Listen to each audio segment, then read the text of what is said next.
All right, so let's start now. Thanks everybody for joining. Thanks everybody for watching the stream on YouTube, or maybe you're watching this video after we've recorded it, as Dave is supposed to do apparently. Yeah, thanks for taking the time to participate in today's session. Today will be a demonstration only, not a lab as we've previously done. And we are going to address a subject that we haven't talked too much about so far, and this is automation with REVEN. We've done quite a few blog articles mentioning things here and there, and the idea today is that we're going to talk about what it is, what we mean with automation, what part can be automated, and what the result look like. And yeah, we're going to talk about the use cases, also some technical pieces underneath it that makes all that possible, how to connect things together. This is not meant to be a tutorial on how to automate things with REVEN, but it's going to give you an idea what's possible, and hopefully, yeah, you'll get excited about this kind of thing that we can do with REVEN. Okay, so let's start. It's past 5. Yeah, before we start, obviously a quick word. My name is Matthew. I'm an engineer at Tetrane. I do work on the development of the product, and also I do demos, labs, and training and stuff like that. And I'll be the one speaking on video today. But we also have Mark and Quentin on the chat, and maybe some more, maybe a few other members of the team. Mark's our CEO, and so if you have questions about business things, he's the guy to ask. And we also have Quentin. He's a fellow R&D engineer at Tetrane. He's also worked on training and stuff like that. And he'll be here to answer technical questions. So again, if you have questions for people who just joined, please ask them on the Discord. We won't be following too much the Zoom chat because it doesn't last when the session is over. It makes it easier to discuss on Discord. And you can ask questions there. And if I can address them live, I will. And Quentin can also provide many details, especially on the automation that we're going to have to look at today. Quentin worked on a lot of these things, so he's super knowledgeable about that, and he'll be able to maybe provide fine details that I don't know about too much. So again, please post questions on the chats whenever you have them, and if it makes sense, I'll interrupt and try to answer that live. Yeah, mentioned the Discord chat. This is URL. You should have received it in the registration email. Otherwise, take a screenshot and copy that over and join over there. We're waiting for you. You don't need an account. You can create one live without an email. About today's session agenda, we have quite a few things to look at in an hour. As usual, I have so much content I want to show you. And yeah, so I'll try to squeeze all that in an hour, and do so while not speaking too fast. This is a personal challenge. So first, I'll start with a quick recap of what REVEN is. But today is not going to be an introduction about REVEN. So even though I'll recap a few things, so we're all on the same page, we're not going to talk about all the use cases of the analysis that REVEN allows and enables, and why you would want to use REVEN in certain cases. We're not going to address that. We're going to assume that you want to use REVEN and how to automate things depending on what use case you're in. So please keep in mind, if you are looking more for an introduction about REVEN, we've recorded previous demos and labs and stuff like that, and we have quite a lot of material. We'll pass links at the end of the session as well. So yeah, this is please go watch something else. At the moment, this is not going to be an introduction of REVEN. Still, what we're going to look at today is areas for automation, what can be automated in REVEN. And also, so that's mostly recording and analysis. And then I'll demonstrate all that. I'll show you how it works. I'll place myself in one of these use cases. I'll kind of mix all use cases, and we'll see full workflow automation from the beginning to the end. I'll give you a few things, a few demos. And it's important that actually today, as opposed to what we usually do, we are going to work on a kind of sample program that will be our basis for all the automation that we do. And this will not be this will be an idea of a representation of one of the use cases, but not an actual use cases for real, which is quite different from what usually we try to stick to actual use cases. This time, this is going to help me demonstrate better everything that I want to show you today. Again, if you want to see the use cases for real with REVEN of the analysis, There are a lot of material on the web that we published already for that. And finally, we'll look at advanced scripting, and there we're going to kind of switch to a real use case towards the end still, because we're going to talk about things that we published recently about use after freeze, out of boundaries accesses. Those are quite heavy stuff. We have also some lighter stuff that we need to talk about. And but yeah, we're going to talk about that towards the end. So let's head in. Without further ado, again, questions, Discord. So yeah, I said I would make a quick recap about REVEN. REVEN records the entire execution of a virtual machine for a certain period of time, from T0 here to the crash, or to something different that you care about, and you decide this is the end of the recording. And for every moment of time of that recording, you get access to the full state of the virtual machine, memory, CPU, registers, all of that. And on top of these timeless debugging, we also provide tools to allow you to connect things together, especially the data tainting, which we're going to hint at today, which help you connect things, follow data flow. Like you have a crash and you have a register that's causing the crash, and you can connect that registers all the way back to the network data that you received that contained that initial value that ended up in that register. The taint can help you do that, and especially in REVEN, since we have the entire system, we can connect things even if they go through the kernel, so to the network. So yeah, that's what REVEN does, and we're going to I'm going to assume that you have an idea what we're talking about when I talk about data tainting and all of that. What we've talked about less is the full workflow of, you have something that you want to work on using REVEN, and the entire workflow of the project is going to look something like this. First, you have the recording phase, where you need to create your virtual, well, you probably have a couple of virtual machines already, so you need to select one, configure it properly, and run the thing you want to run inside that virtual machine and record that.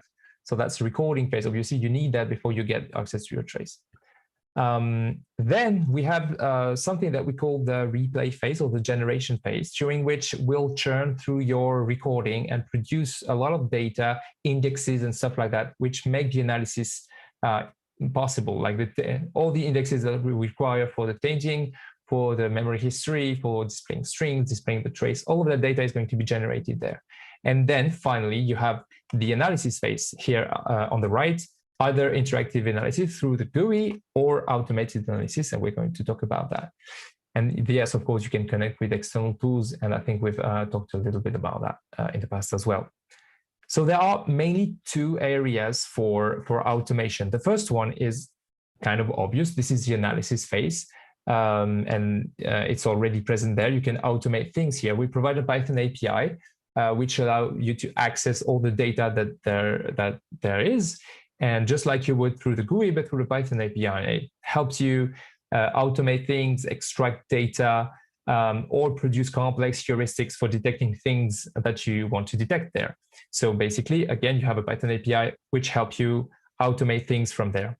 But that's not all. You can also automate the recording phase. And here the idea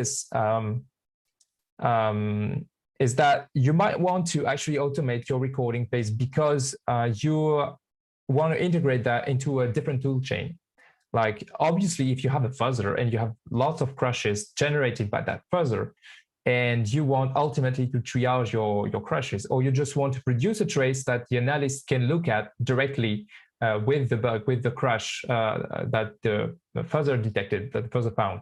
So you want to automatically take the output of your fuzzer and plug that into your harness, into a virtual machine, and record that and record your crash. And so that's like the most obvious use case there, plugging into a fuzzer toolchain. Also, you could want to plug that into some kind of development toolchain, and this is actually what we're going to start to look at. And this is how I'll demonstrate the workflow there. Because let's say you're developing something, or you're looking at something particular, or you're developing like an exploit, and you want to make multiple recordings as you go when you start developing things until it works. And having the ability to, like, you have your make file or your build system, and you just integrate REVEN with your build system, so a trace gets generated as soon as you build something, is super convenient. Like, it makes iteration super fast, and it's really helpful. So generating traces, recording and traces automatically from something programmatically accessible is super useful. And then once you have that, you can also automate the analysis phase to extract things like to see if your exploit worked. Instead of having to manually look at the trace, you can get a small Python script to detect if something crashed or whatever, and you get your answer super easily. So yeah, two areas for automation, the recording phase and the analysis phase. And those are two very different areas. So yeah, I mentioned use cases as I went, but if I recap what I just said, for automating analysis, you can perform repetitive tasks or long-running tasks to extract useful data, like extracting all the calls, all the mallocs. This is what we are actually going to do later today, extracting all the mallocs or stuff like that from a trace. You have thousands of calls you need to analyze, and you're obviously not going to do that by hand. So the Python API is there to help you there. Or build more complex things, more heuristics things, like using the tank to find something different, analyze whether it's present or not, detect bugs or certain conditions. So something more heuristic, more complex, more algorithmics is also possible. The Python API for the analysis phase is available for both the professional and the enterprise edition, so any edition has it. And then if we move on to automating the recording itself, there's a separate Python API for that, which is only available in the enterprise edition, because automating things is meant for bigger users, something like that. And that allows you, as we said, to produce trace for analysis from an existing toolchain, whatever that toolchain is. And if you combine both of that, you could plug into a fuzzer and produce reports for the analyst, like, yeah, you had a crash here, you had a crash there, we connected that to this region of the input, something like that. Or even, yeah, do some bug triaging if you want to. So if you want to go all the way to the end and produce the data that you can use to triage a bug, that's also something that you can do. And or, as I mentioned, is experimentation and iteration. If you do some development about something, or if you're exploring a target, whatever you do that requires iteration, automating the recording is going to be super useful and make your life like real better. Okay, again, questions on Discord. If no questions, I'm going to start demonstrating the recording of the automation. I'll start from the beginning, recording the automation of something, automating the recording of something, and then we'll move on to the full workflow, if that's okay. So what do I have here? I have the project manager for REVEN. And before I show you how to automate something, I'm going to show you how to do things manually, because I need that to make a lot of sense for you.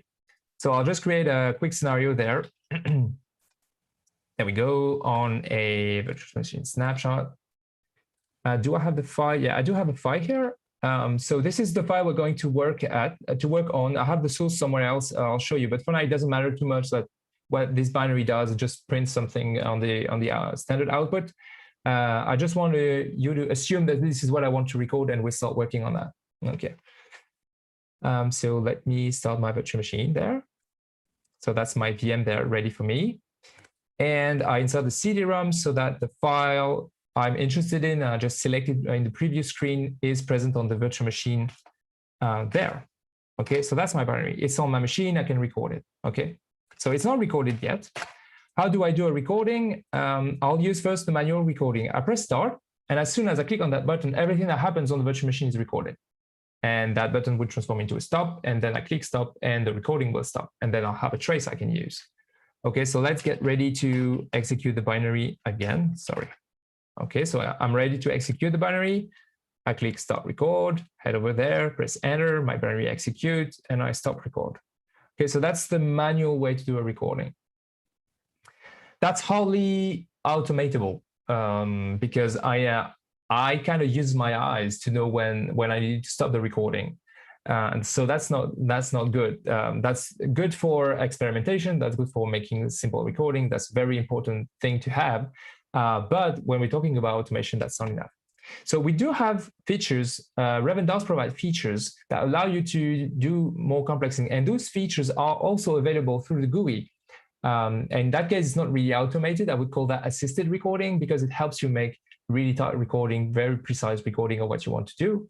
And that's also something we can use later for automation. So let me demonstrate that first using the GUI itself. All right. So I have a first recording, but I'm not going to use that. Instead, I'm going to use the binary recording mode. And what this does is so first it will upload the file to the machine through the CD-ROM, and the CD-ROM will auto execute, so the binary will start. But before we do that, we plug some virtual machine introspection into the hypervisor to monitor the process life.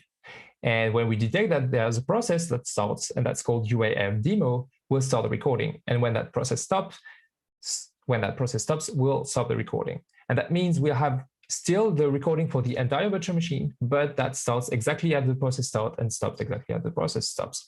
And that means we'll have a very tight recording, but we still have the entire machine activity. If some other process in the middle will get executed, we'll have that. If there's interaction with kernel, we'll get everything as usual, but they're just very tightly and neatly centered around what I want to record. Okay, so this is what I can show you. You could push binary arguments.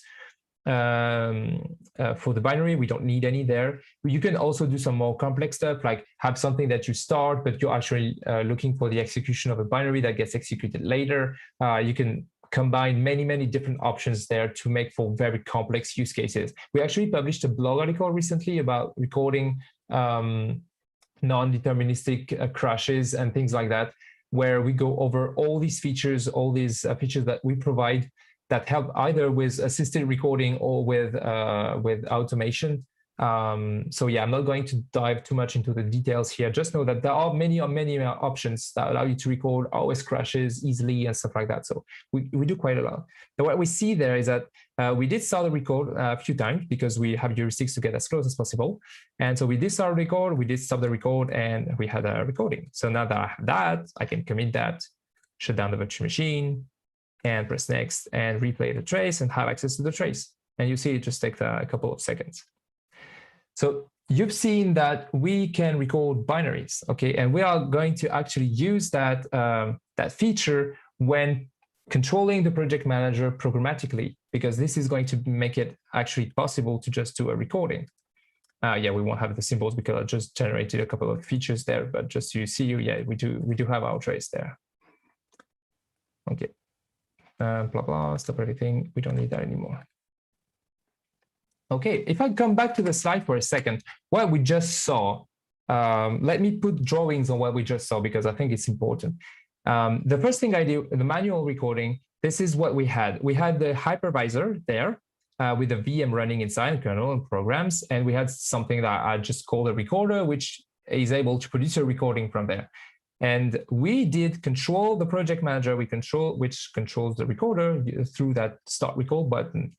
And yeah, so I'm this actor, we are here, and we monitor the virtual machine manually, like using our eyes, and just control the project manager using that button. Okay, this is the manual recording.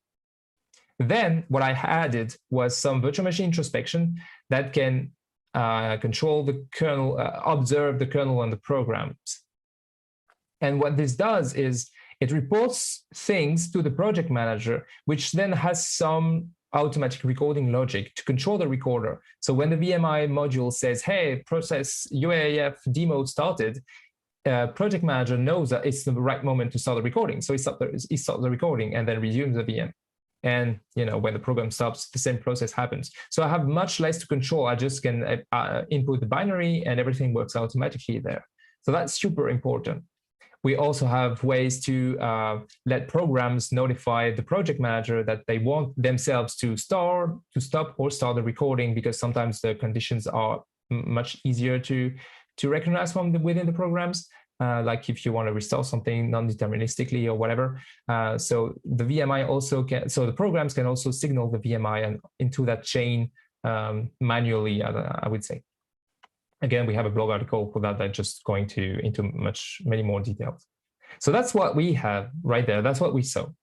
And for automating that, what I need to do is not be the actor there, but use some scripts and control all that. Yeah. And for that, we provide a base script for doing the recording. That script is using the Python API for the project manager, but just takes arguments on the command line, and that's very easy to interact with. You can push files, arguments, whatever. And I do control, and what we're going to show, what we're going to see today is I control that script through a makefile, because what I have is a program that I want to start iterating with. And so I have my natural environment is a makefile or any other build system, and I'm just going to control that automation script through the makefile. This is what we're going to see. And I also built like 2 other scripts to do some housekeeping, like deleting the previous recording I made, stuff like that. So very small housekeeping there, and everything is controlled by the makefile. Okay, let me show you that. And this is what I have there. I have my program, okay, which, and wine, it's UAF demo.exe. So I make the program and I just run it, make a program for Windows. So I use it wine, and this is what we have on the STD output. And actually that's what I want to see first, because I'm getting ahead of myself. Okay, so that's my program. And I want to make a recording from there. So my makefile contains the usual thing for building programs, but also a record command, which uses the script I mentioned earlier and passes arguments like where the server is, which virtual machine to use, what name I want my scenario to have, and what binary I want to use. And my binary is uaf-demo.exe, which I am producing here. It's not going to be the same that we saw earlier in the project manager. This is going to be the one that I'm producing here, so I can iterate on that super easily. So if I just made that program, so it's up to date, and now I can make record. And we have something similar to what we saw earlier in the logs, but this I'm putting on my command line. Again, same thing. It put in the virtual machine. It uploads the file, waiting, everything. So we'll see the recording that it starts, and because this is the status of the BMI. The BMI is not plugged yet. The BMI is plugged, so the CD-ROM is inserted. We're waiting for Windows to execute the thing. We're recording, and then recording stops, and there we go. Now enters the replay phase, which I quickly showed you in the GUI, and this time run through the script. So we are generating all the indexes again for the trace, and once that's over, it's over. We can look at our scenario manager, and we'll see that we have a new trace called UAF demo. This is the name that I gave in the makefile, and we can go straight there and start Axio, and there we go. We do have a trace. Okay.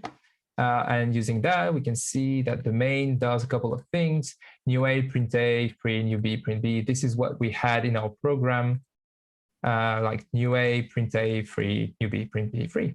Okay, so this is our program being executed right there. Okay, so that's for automating the recording. And again, many other options if you need to do complex things. You could have your binary restarting, checking conditions, crashing the OS. You know, it works in quite a few different situations. This is quite usable.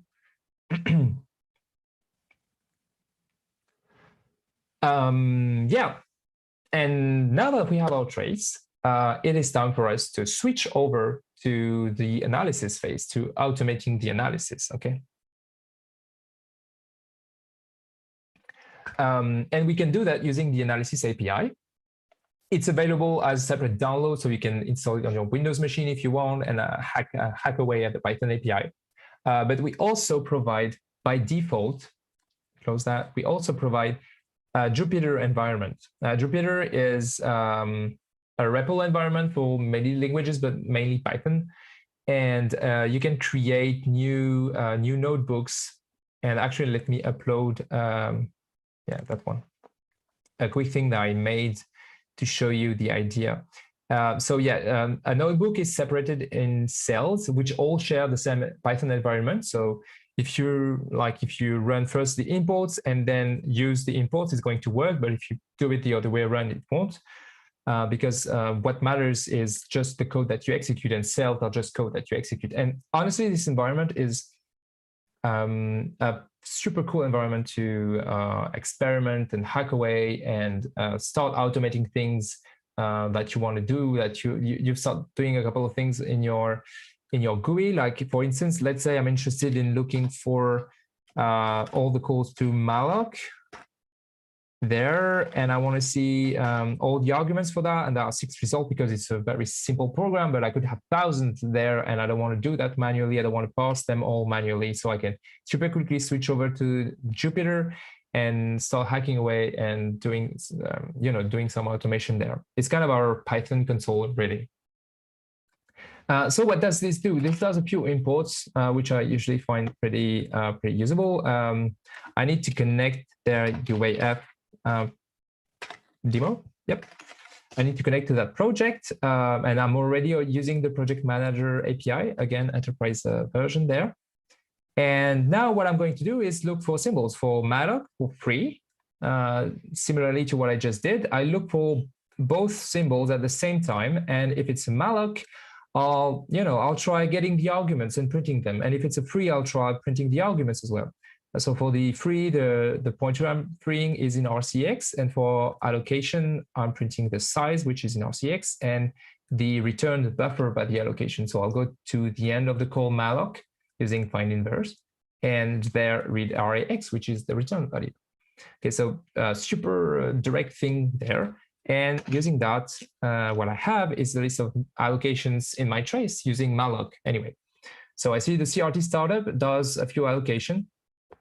It never frees them, but maybe because we just crashed the program, maybe because we stopped the recording early when we stopped the program, or maybe because it just doesn't need to because the program just stopped. But in any case, we see our program, we have an allocation on that buffer, a free, and we have another allocation and another free. So that's pretty cool. We have 2 allocations and 2 frees. And we see the allocation actually return the same buffer because they happen just very close to one another. So yeah, this is the idea of what you would want from a report, right? And I could use these links to navigate to Action. I could also create bookmarks actually. Yeah, let me modify that to add bookmarks. So let's say server.bookmarks.add. I need a transition, so I'll use the code transition before like this, and I'll add a bookmark at that moment in time. So at the time of the call, and the content of that bookmarks, the description will be the details which I just conveniently put in a string there. Okay, so let me rerun that.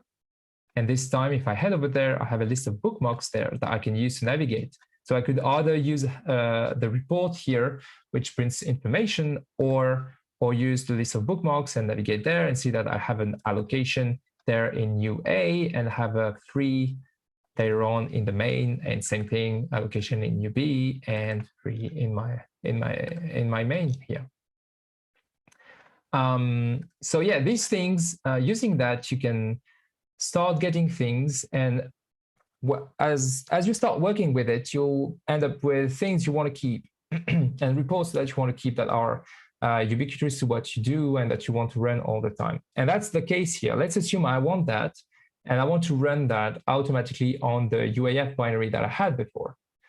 And that's something I can do as well. And this time, we'll have the full automation, like the entire thing running.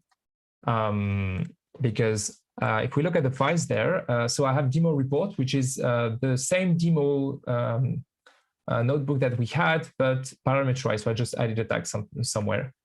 So very similar thing. And I want to start that report. So I have a command there in my makefile, which I call report, which will push that notebook to the Jupyter instance and run it. And it's parameterized. So I can add my own project name as I did manually earlier.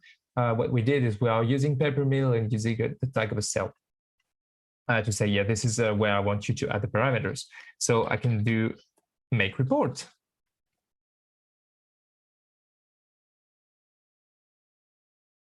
You should have seen the execution of the report there with the nice progression bar. And if we head over there, so I chose there for my use case, I chose to push the notebook here, but I could have run it in a separate environment. I could have created an HTML file for that report. You know, many options that you get with Jupyter. You can convert those notebooks to whatever you want. I could have tried to print it on the std output of my command earlier if I wanted to, but then I chose to upload it here because I think it kind of makes sense, because if you have a fuzzer creating scenarios for you in your REVEN instance, then you just click on Open Python and you have the report there neatly stored. That's stored when you export things. So that, you know, that makes a lot of sense to have things here. So yeah, that's our parameterization of this notebook. Let me hide those tags. I don't want to see them. And what we have, well, we do have the same thing. And there we have the bookmarks added as well. So that means we can start from scratch if we do clean record. So that's that's the housekeeping I was telling you about earlier. I have a few commands like where is it, like stop scenario, where I connect to the project manager, get my scenario, and just kill everything. I kill the session, kill the GUI session, kill everything, and make sure it's stopped, and then I just remove the thing. So I clean that. I don't have anything. This is not present anymore. Nothing is present, and we start from scratch. That's not even present. We don't even have a UAF scenario in there. So I can do there. I can just again make the file and make a record and make a report. So I can, yeah, full thing completely automated, just using the Python APIs that we have available. Okay, so there we have it. We have the full thing automated, and I think so while it's running, I think now might be the time to start looking at something more fun. Specifically the use after free that we started developing at Tetrane. So what we did was we started building more complex scripts to extract data and do heuristics. We have extraction things. We'll talk about them towards the end. But we also started doing some vulnerability detection within our traces. We can detect a few things, and one that we focused on for a while, and we still are focusing on, is the use after free detection. And we'll start playing with my program and use that script on my program to see what we can detect. So yeah, it all finished. And again, what I have there is a full scenario that I just created from a binary that I just compiled, and I have opened Python, and I have my report, and my report is there, and everything is replayed. And I also have my list of bookmarks, just like I did before. So that's super convenient to have, and it really makes iteration pretty fast. In under a minute, I can get a full trace of a full virtual machine, and it does work. But obviously, my example is here is very simple, but the idea is there. All right. Again, let me make clean for all that, make clean record, and head over to the UAF thing. So yeah, I'll take a minute to explain to start giving you ideas of what this use after free script does. I want us to take a moment to talk about that, just so you understand what we're going to demonstrate here. The idea, obviously, for use after free is that you have an allocation, and then you start reusing a pointer after it's freed. And this is what I'm trying to represent here. It's actually what my program does, my sample program does. We'll have a look at it, a deeper look at it in a minute.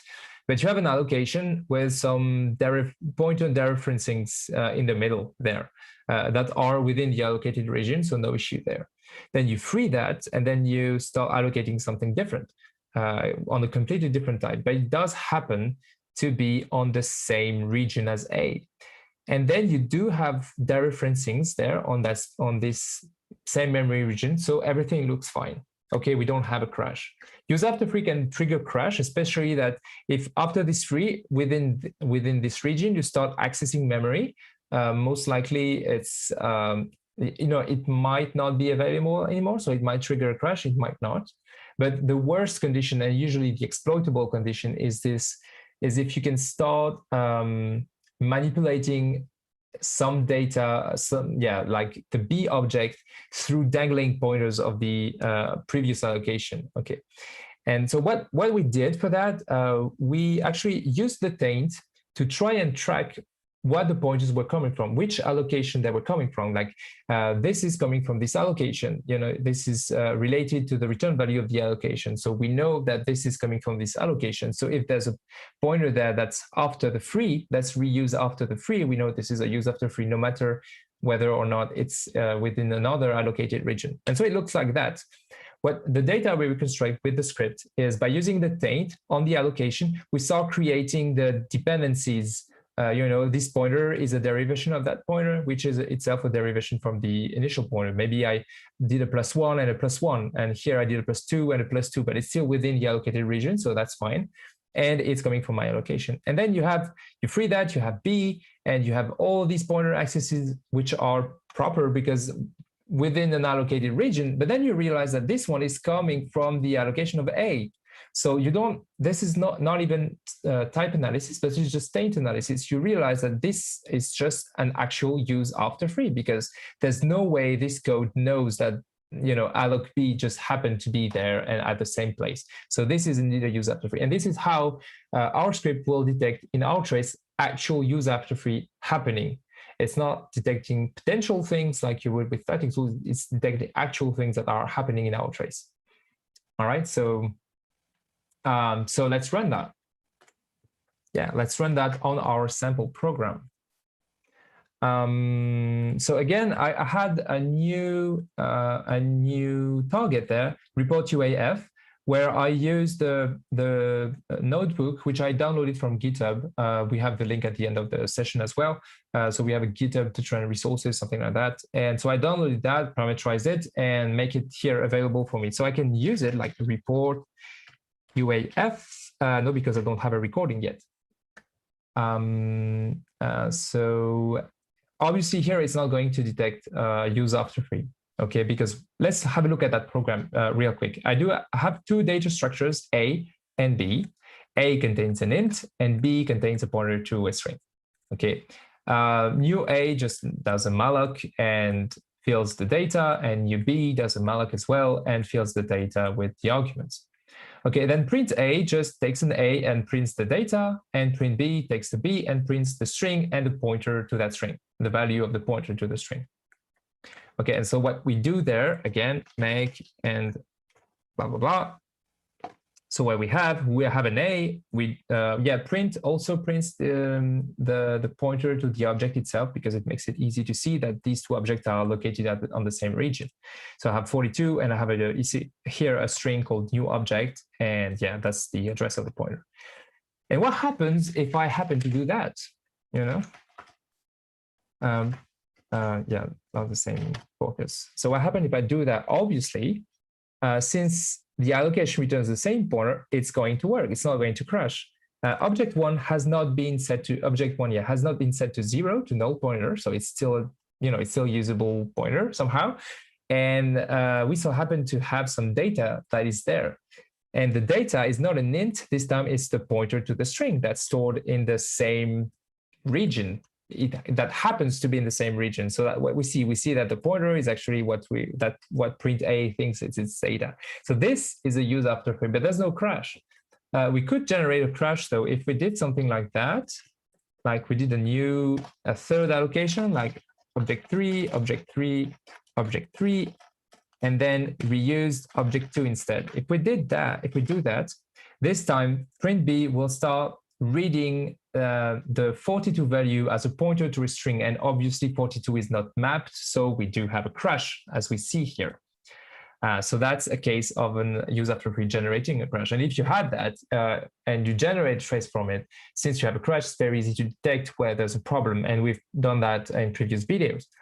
But there, my goal is to detect the use after free without a crash. So that's what I want to record and apply our script to. Okay, so let me run it again just to make sure I have the right thing. Yeah, so there we have a use after free and we want to detect that. Okay, so let's make again a record and make report UAF. So we're going to record that new binary there. I see iteration is quite easy to do. And then we'll have our reporting UAF. And the report is, so what I did, I got the report from the GitHub, and I also just changed it a little bit. So I put bookmarks on the trace as we just saw on the demo. So we will have the bookmarks there to look at all the use after free that we found. So we do have recording, it's over, and we'll start replaying it again.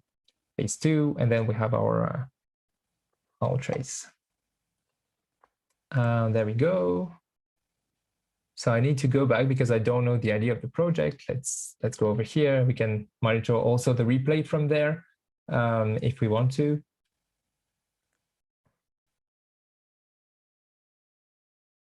And yeah.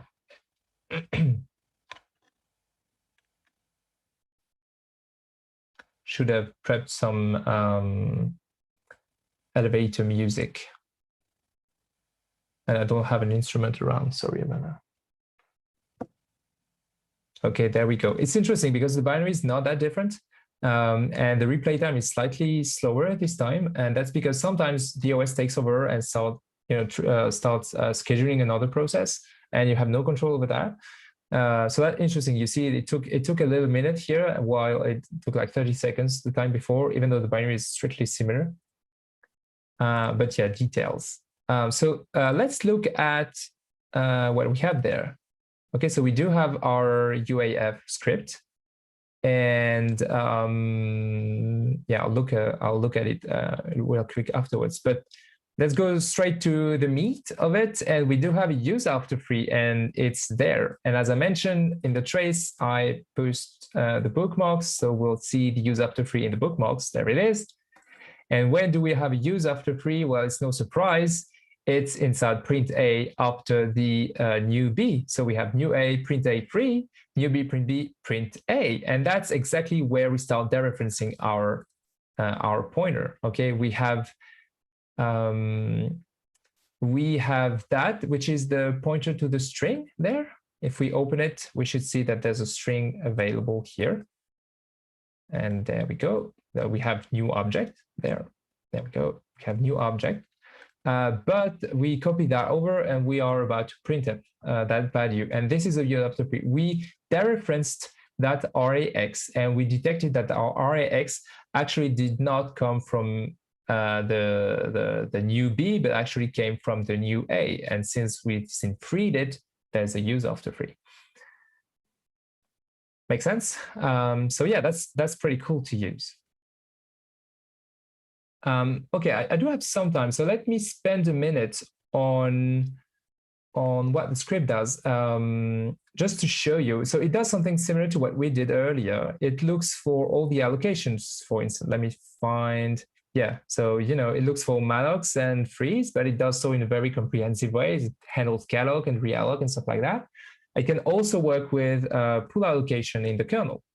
And you can easily extend that to your own allocators if you want. Like if you're working with an I don't know, Firefox, and it has its own allocator, you can place it here or stuff like that. So that's something you can work on and extend to your use case if you want.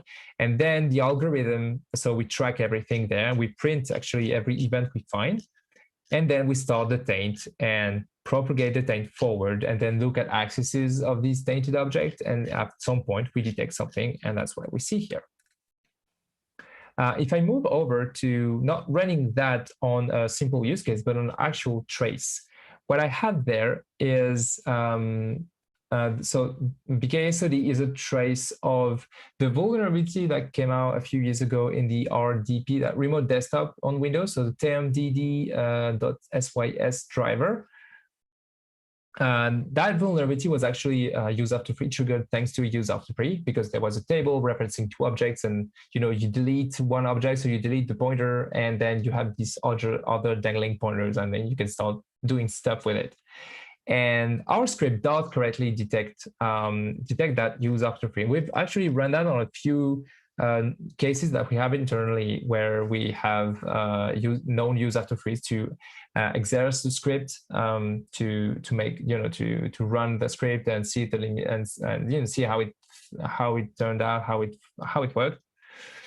And we have again a full blog article with the results. So if you want to see details about that, you can ask questions. Quentin worked on that, so he's super knowledgeable about it. And so yeah, it does detect the thing. And you see there are so many results. So here I'm not running the script on just tomdd.sys, but on the entire system.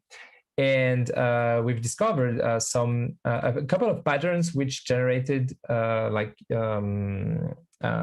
false positives. So we're still working. So we are in the process of working on that, and we started applying something that a method that we found in a paper from Microsoft, and which actually drastically reduces the amount of false positives we get. And on the BKSOD trace, this is the script that is still work in progress. And what we had there are 17 UAF, but on the address that is actually use after free. So a use after free is every time you dereference a pointer, no matter that this is the same dereferencing this is a different dereferencing of the same pointer. So we have one pointer, one address, which we detect as a use after free and is used 17 times in that trace. And that trace is like 50 million instructions large. I don't remember how large it is. Let me look at it. But it's 50 gigabytes, but it's no longer a sample case. So this script in particular does work on real trace data. 1.5 billion instructions long. So that's that's a real trace. Okay, so that's it about this thing here, and I have these scripts that I can run automatically. So we've seen the full automation. I start from something running on my computer, and with a make, I can just push that over to REVEN, generate a trace, generate a report, and look at the result and start, either getting the report or start using it for further analysis. So yeah, we've got everything. And I mentioned the little Python thing which I added, and this is actually our script here with all the arguments parsing that we did. So this, it works pretty well. We parse arguments, and then we start using the API and handle all the edge cases where things don't work. So using that as starting point is a really good idea. It really makes it super easy for you to start hacking away and use that in your own tool chain.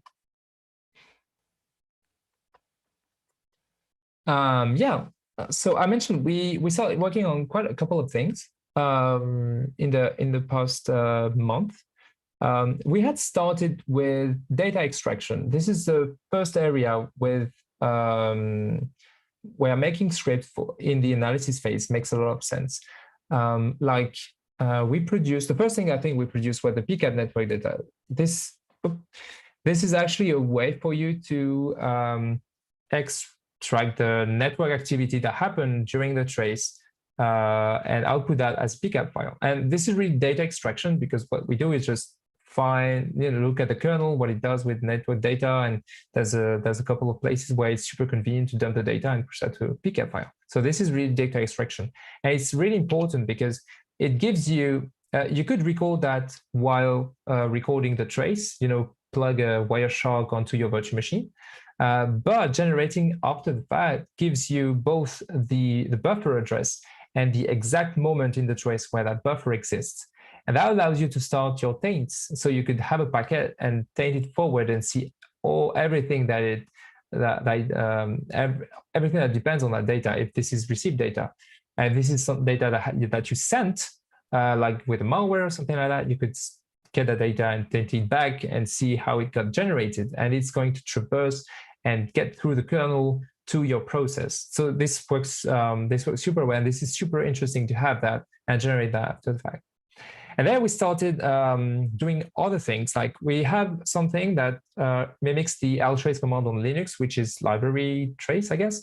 So all calls made by the binary to external libraries will get printed with that script. So if we apply that to our script, we would have seen all the mallocs, all the frees, everything. And also this is where we start trying to recognize the calls and prints the arguments for that. And that makes for a very readable report. And I think we've talked about that. And you might see it in a recent article where we do taint comparison, and we do use the output of the address command to compare things. So it's easy for you to find the output of that. We also have something that can help you report the crashes happening in your trace. And whether process or OS crashes. And again, so if you have like a fuzzer and you want to start doing things on the crash or detect a crash, you could reuse that exactly, take the script and start modifying it to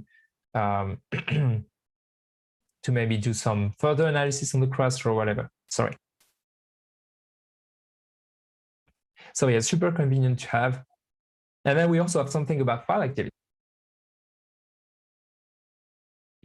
And so the idea is to print everything that happens on different files with all the handles and all the calls to read, write, everything, protection. So it gives you an idea of what's happening, and you can center that on a separate process or stuff like that. losing my voice, but I still have 5 minutes to go. So that's, yeah, we started doing that.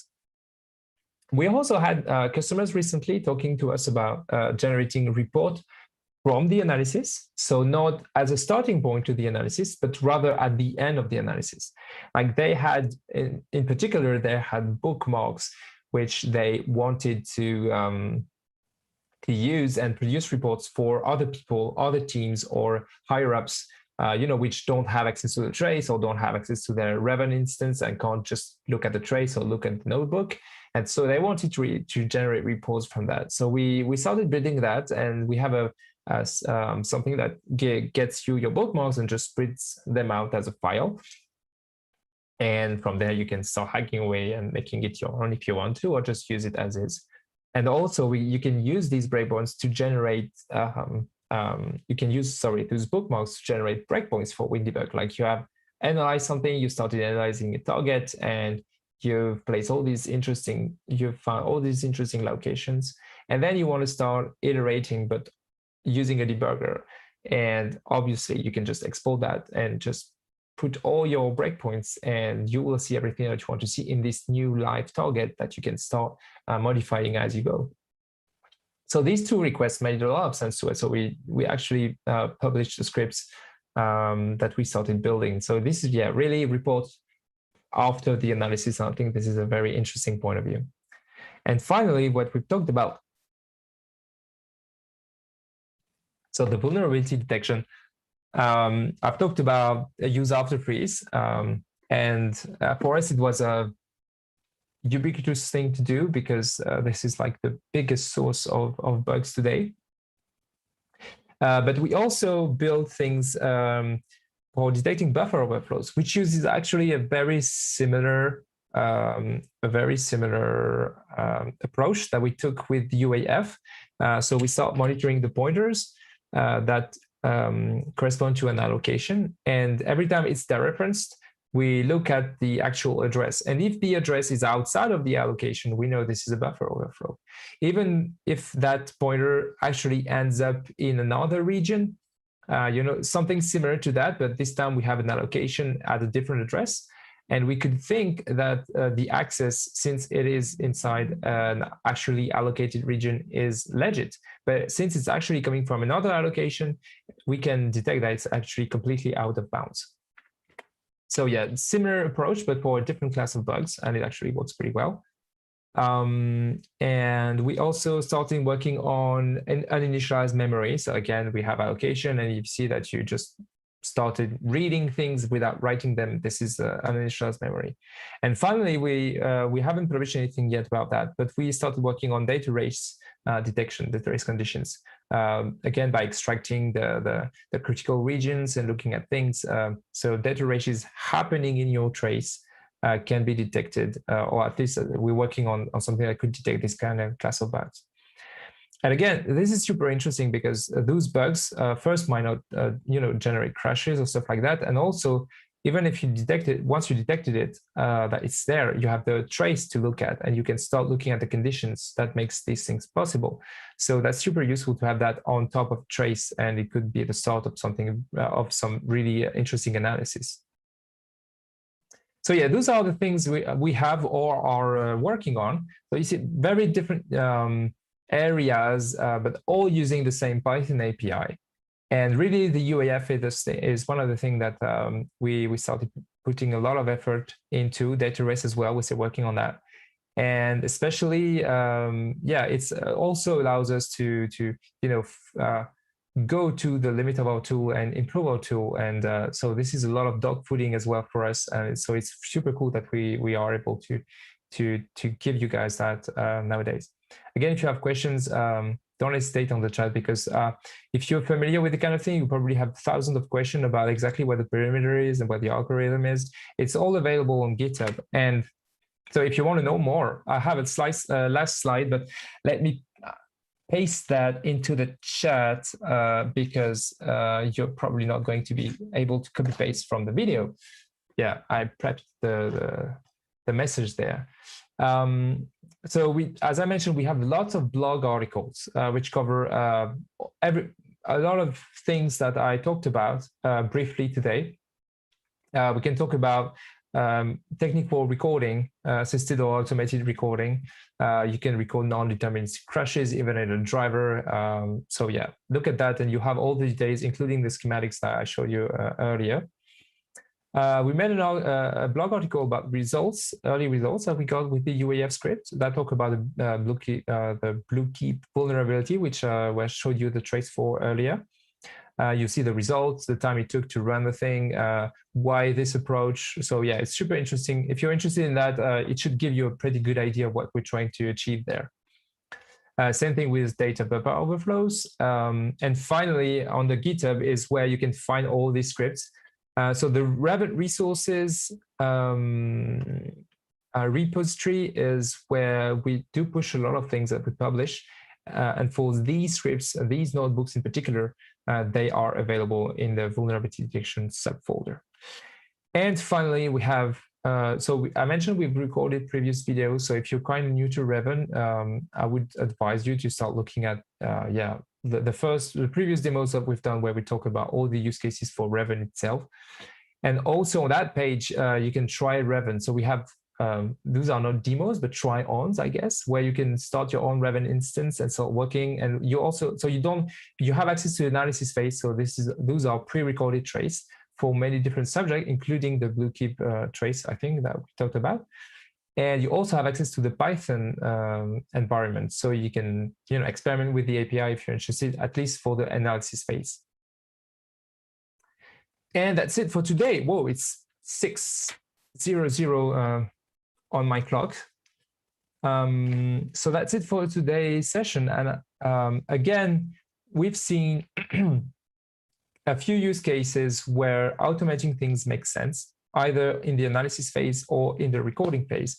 And then we've looked at what it looks like, what it feels like manipulating that. And I know that the things I showed you there, I used a couple of hours to prep them for the demo today. I actually didn't have that environment available, that Makefile. I just made it for this demo, but now that I have it, I'm never going to lose it because it's so convenient to use and make simple traces.